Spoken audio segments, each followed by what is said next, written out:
حملة معا لأجل الإنسانية. طفل تحت التراب يستغيث، يئس من ضجيج الازدحام. سنكتب الذكرى تحت جدراننا، وطني نائم تحت الركام.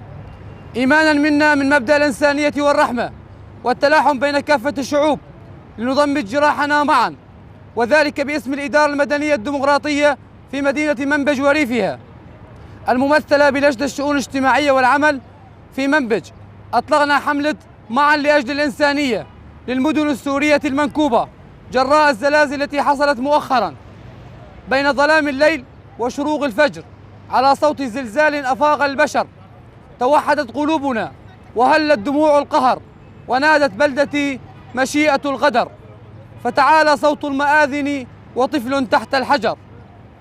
كلنا نعلم ما جرى في الأيام الأخيرة والحزن الشديد الذي أصاب فؤادنا جميعا نتيجة الزلازل التي حصلت في سوريا، وإن كل ذرة تراب سقطت على رأس طفل رضيع أو امرأة أو رجل مسن كانت متلازمة مع دموعنا ومشاعرنا.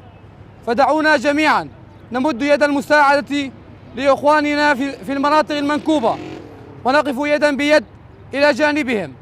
فربما ما نقدمه اليوم نستطيع من خلاله رسم ابتسامة على وجه طفل أو بلسما يضمد جراحنا.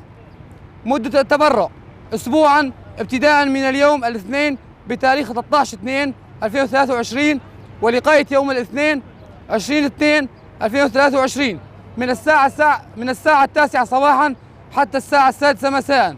الرحمة للشهداء والشفاء العاجل للجرحى.